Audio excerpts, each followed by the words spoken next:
Welcome to Pick Up and Deliver, the podcast where I pick up my audio recorder as I leave the library and deliver an episode to you while I walk home. I'm Brendan Riley.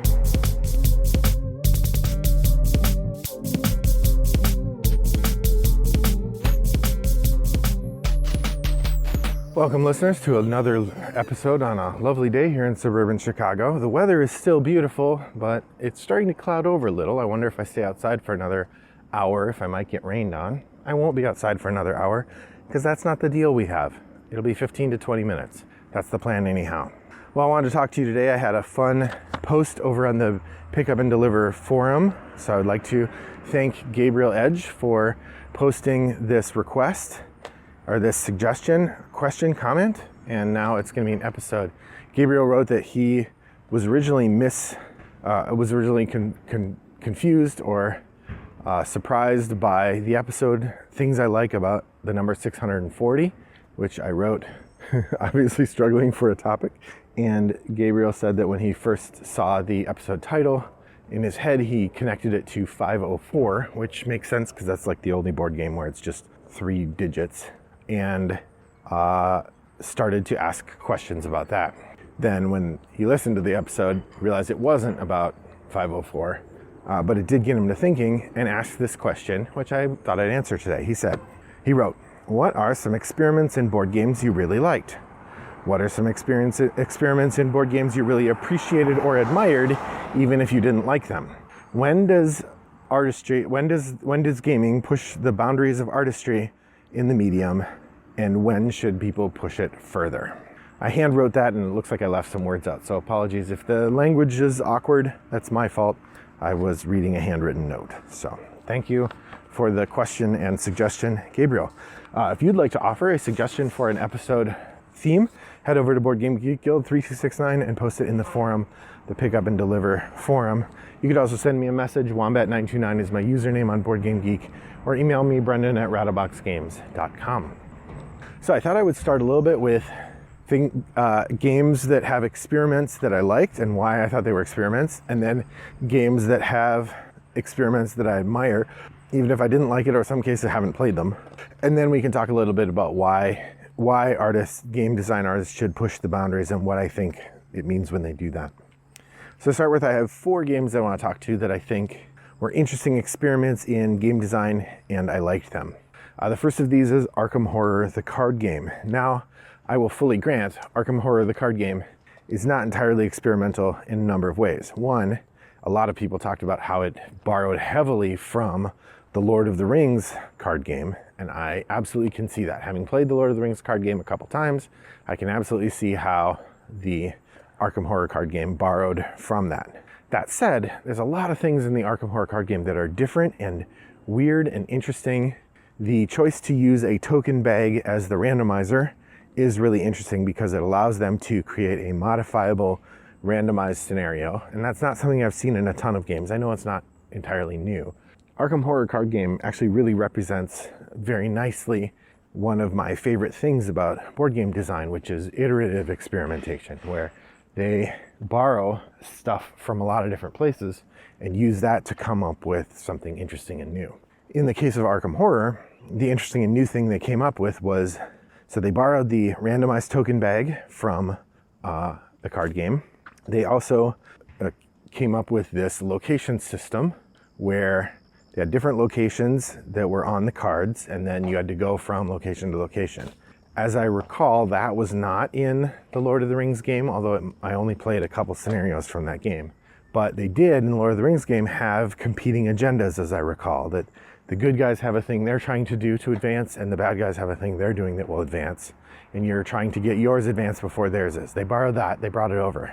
The third thing they borrowed from Lord of the Rings, which I guess they borrowed from other things too, but because that was a cooperative game, it's the tightest analog, they borrowed the living card game model, where you get a bunch of cards from faction, and then you build a character deck, and your character can take cards from specific factions, and different factions are good at things, and you build your deck to bring it into play. But starting from that base, they then innovated a bunch of things new. Like I said, the token bag, the locations, the way the locations work, the intense variety of scenarios that they've created, and the connected long form scenario that emerges. Now this is a thing that I believe Lord of the Rings did as well, but like I said, I didn't play that much. So for me, it felt like an experiment. The big thing is it was very hard. If you played it, you often would lose. And of course they had fail forward as one of the elements of the game. And so bringing all these things together into a new format was a delightful experiment. And I think it really paid off. People took to it right away, and they're still bringing out new scenarios. The last one was about a year ago, so we can expect a new scenario to come out any day now, but they are reprinting and maintaining these in print. So it definitely is a successful game model and a really interesting game to play. So first experiment I like, Arkham Horror, a card game. Next up, I will point to one that I liked, but my gaming group didn't really like, and this is The King's Dilemma. The King's Dilemma is a sort of role-playing game where you play a family who has the ear of the king. You are a hereditary royal family. You have a position on the king's council, and you offer the king advice. Your family has specific motivations, things that you're interested in doing or interested in, and those things are a big part of what you're trying to do at any given moment. You're trying to influence the king such that your personal motivations end up being where the game ends. And so a lot of it is manipulating the other players into voting for what you want, but then you're also like listening to what's happening in the kingdom. And sometimes your motivations make you vote for things that you don't really like, which is an interesting division to be at or contrast to be at. The game also has this developing storyline that I really like, and interesting methods for maintaining your family's influence over that time. I really like the way that The King's Dilemma works, and I wish that my group had liked it better so we'd played more than 5 games. Hello. It is resettable though, so I've been meaning to reset it. I think I have to do a little bit of work to reset the player boards, but for the most part, you can set it back up and try again. That is The King's Dilemma. Next up, Sidereal Confluence. Sidereal Confluence is a really interesting experiment. When you listen to the designer talk, his goal was to make a game where trading and negotiation where you succeed by being the best at sharing rather than at hoarding. You win by having the most, but the way that you get that is by sharing the best. And I think that's a really fascinating premise for a game. And I think the game is a really interesting design that leads toward that premise. It's also just really bold in everything it does. The idea that like, there's just this huge mess of cards you put out on the table. There are 9 different factions in the base game, and I have the expansion as well, which means there's 18 factions to choose from. There's something like 9 different resources that are moving around the board. The gameplay is very complicated. I love a game that's an experiment in that way, that just pushes the edge of what people can do in a game, and I think it succeeds. It's fascinating and interesting, and just talking about it here makes me want to play it again. That's Sidereal Confluence. Trading and negotiation in the Elysium Quadrant, I believe is the subtitle. And finally, the last game I want to point to as an interesting experiment is A Study in Emerald. Now, A Study in Emerald is from 2013, and I've played both the original and the revision. I know that Command Games is doing a new reprint that imagines the game again in a new way. I'm not that interested in it. I like the one I have. I don't know that I need a new one, although I guess I can look when it comes out. I may already have missed it. I'm not tracking that very closely because I'm trying to be more thrifty, and tracking Kickstarters is a good way to not be thrifty.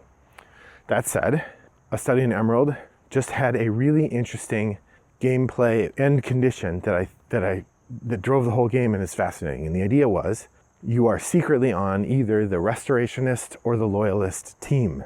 During the game, everyone's score reflects that they could be on either team, reflects the highest possible score they could have. And if you get found out, then your score would reflect what was found out. The big thing is you don't know who's on your team, and nobody else does either. And at the end of the game, whichever team has the lowest scoring player, that whole team loses, and then the person who's highest scoring of the team that didn't lose wins. It's a fascinating and really volatile way for a game to work. When it came out, the deck building parts and a lot of the gameplay was kind of confusing, and I think borderline difficult to play. It was a hard teach. Last time I played it, I didn't find it to be that hard to teach.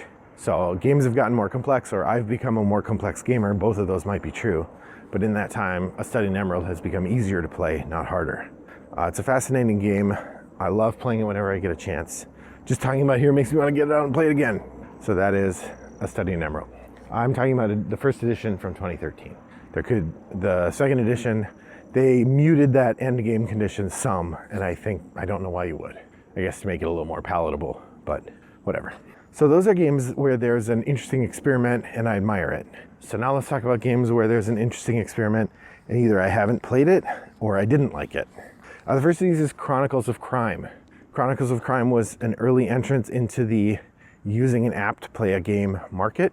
And there's a lot of potential in the model they came up with that's just fascinating. So the game is a mystery game where you have a bunch of different locations you can go to. You have a bunch of different things that would be involved in a mystery. These could be objects. They're objects, right? And then you have a whole bunch of different people cards. Everything is numbered and everything has QR codes on it. The way the game works is at the beginning you get, from the app, you get a case introduction. Then you have characters that go to a specific place, and then you investigate by, like, you go to the crime scene, and then there's like a 3D rendering of the crime scene that you look at in your phone. And ideally it's designed to be like a 3D glasses, like you put them on your face and you turn around and look around, and then you call out stuff you see. So if you see a bloody knife, you'd say, hey, I see a bloody knife. And the people who are playing would then, from the object deck, they would say, bladed weapon. And so as you call out things you see, they would add to the evidence display different objects that you'd seen in the crime scene. Then when you go talk to people, you can ask them about those items. So when you find a witness, you scan the witness, and then that tells the app you're interrogating them. And then you scan the object, and then the witness tells you something about that object or tells you nothing. Either way, it eats up your time every time you scan an object for questioning. So the game is built around this idea of using up time, trying to decide how to best manage your time. It's similar in feel to Sherlock Holmes Consulting Detective in terms of what you're trying to do. There's a mystery, you're trying to figure out who done it and why and where. But it's eminently malleable, right? They can always release new cases as downloadable content, which when we were playing it, we did download a couple of those. They were pretty interesting. And then they can also release more locations and people and cards. They've released a number of expansions that are different eras. So they changed the game slightly with different groups of places, people, and things. They've also released theme packs. So you can play basically as Scooby-Doo, or you can play as like supernatural I think it's film noir investigation, kind of, as one of the theme packs. So it's an interesting game. I think it is, the mysteries are compelling, but ultimately I came down on the side of, it's not my favorite. I don't really need to play it a lot more because it's sort of like playing a video game when you play it. You spend so much time on your phone that it feels like, it is a good integration of board game and phone, but it feels a little too phone focused for me. And from that perspective, it fails. But it was an interesting experiment, and we've seen a bunch of things follow from that I think are very compelling, including, I think, the Return to Dark Tower learned from that experiment. I can't say for certain that they did, but I think so. That's Chronicles of Crime. The next experiment that I want to point to that I admire greatly is the Pandemic Legacy series. Now, if I was just picking one, Pandemic Legacy Season 1 knocks it out of the park. That is a thing I love. It is incredible. Really, really good. The other Pandemic Legacy games, Season 2, which takes place in the future, and Season 0, which takes place in the past, were both good, but not amazing for me. They were sequels to a really great movie, generally going to be good, not as good as the movie would be by itself. I love what legacy games do, the ambition that they create, the interaction that they create where you are changing the game permanently. I stand strongly by the idea that the term legacy is useful as a line in the sand for a game where you, if you're playing by the way the game is written, you change it permanently. Now, I recognize there are some people who do workarounds for that. Pandemic Legacy, maybe instead of destroying cards, people hide them. When they're supposed to sticker cards, maybe they make a photocopy of their player thing, and when they're stickering it, they write on the photocopy so they keep the game pristine. Sure, you can do that. You can usually find a workaround to not physically alter the game. But it is really compelling when you physically alter the game because because it's permanent and makes the decisions feel meaningful in a way that I have yet to find in another game when it's less permanent.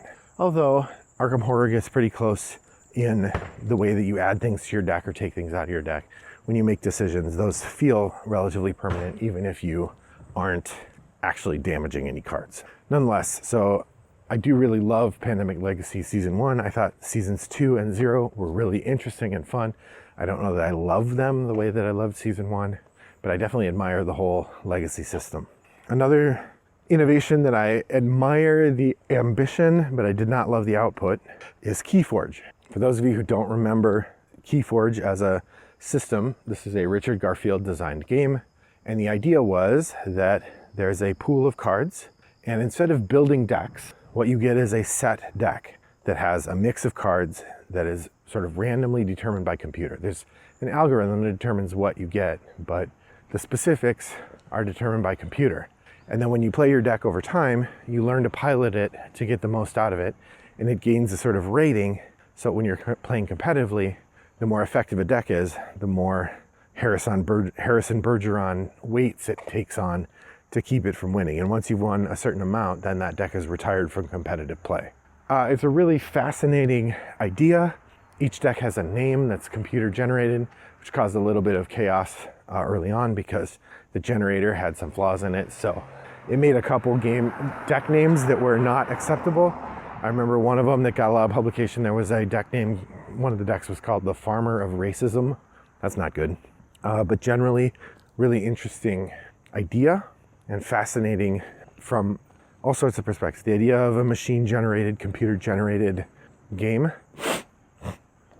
Because also the pattern on the back of the cards was procedurally generated, so each deck had its own pattern on the back of the cards, I believe.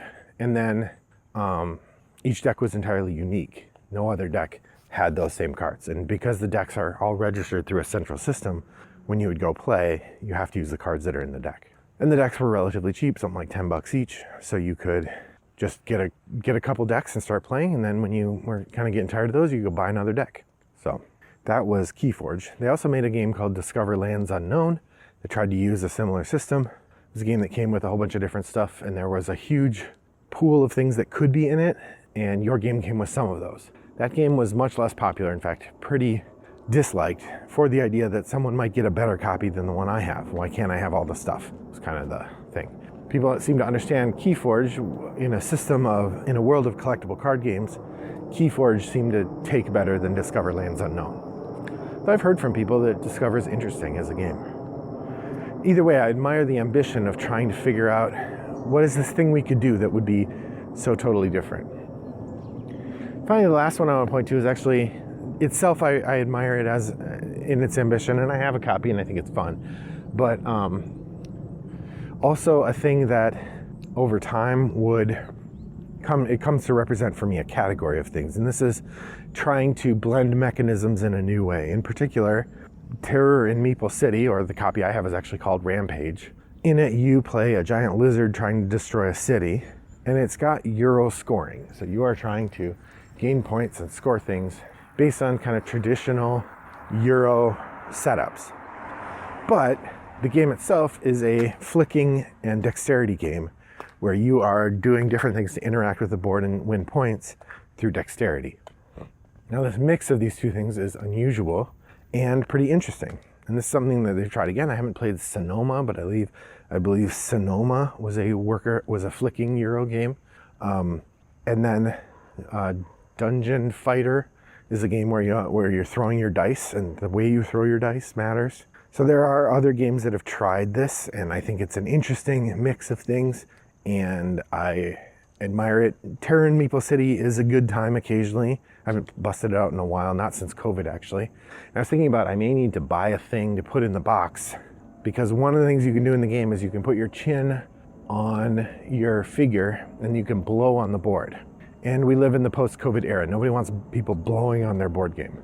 But I was thinking a little hand wind pump thing might be able to simulate that. It's Terror in Meeple City from Antoine Bauza, originally published as Rampage, but then they got sued because they didn't have the license for that IP. So those are games that I both enjoy, like I really enjoy and admire what they've done to be experimental, and games where I admire what they've done, but I don't enjoy them or don't enjoy them a ton. So what does this say about games? I think most games follow the traditions of most novels. And I remember reading this somewhere, and I did a 5-minute search and I could not find who said it.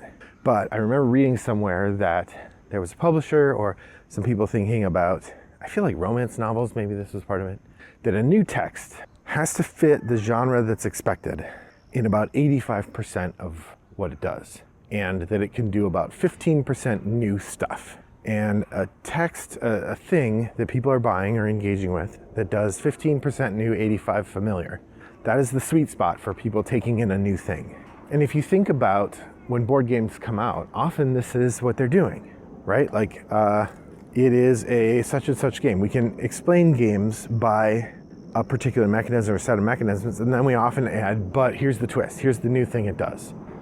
And I think that that is often what makes games really work in terms of capturing the public imagination and doing a lot of good sales, is that they don't challenge us too much in terms of figuring out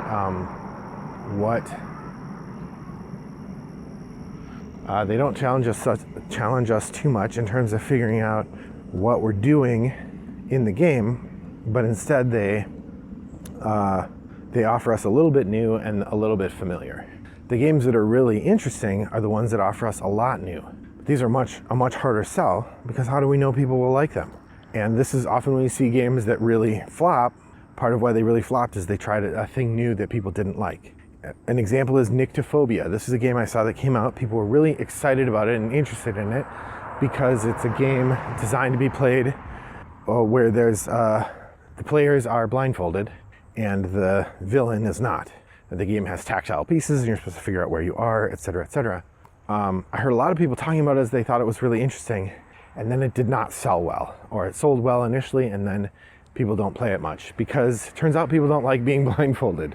Particularly at like a public game day, sitting in a space surrounded by strangers blindfolded is weird and not everybody's favorite. On the other hand, sometimes a game will just come out of nowhere and really do an interesting thing new. The first time I heard about Dixit and I played it, I was like, wow, this is amazing. And then when Mysterium came out, that was a good example of like a new thing that used an old thing, right? It is a mystery solving game that's old. You use Dixit cards, that's old, but you combine them, it feels really new. You make it a cooperative game, whoa, really new. And so I feel like the games that are most successful in terms of being experimental are the ones that push the boundary a bit, but hold back from really going crazy. But the going crazy is the ones that I think are really admirable. Sometimes they work great, sometimes they fail, but the ones where they're like, I have this road I'm driving down and I don't want to stop along the way. I want to get to where I'm going.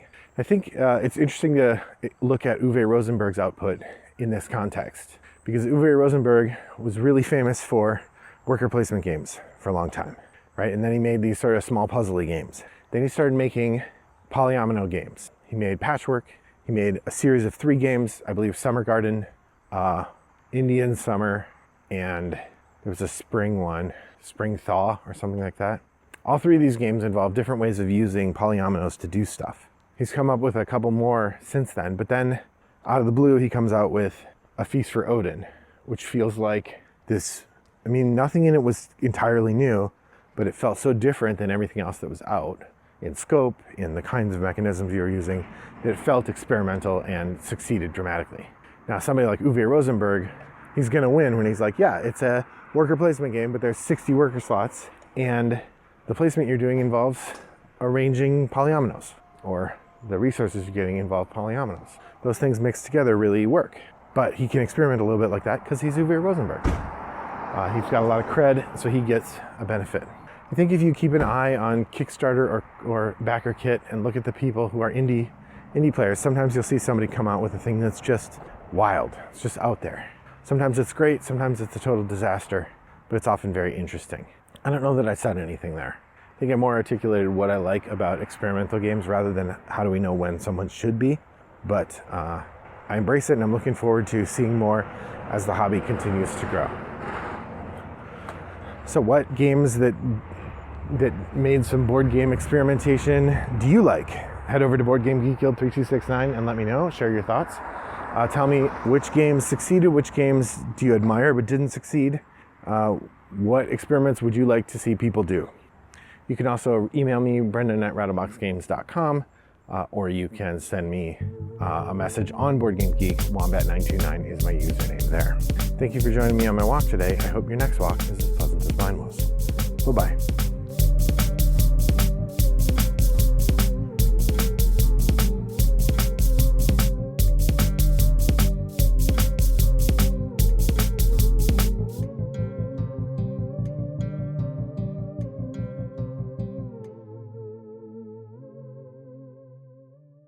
Brought to you by Rattlebox Games.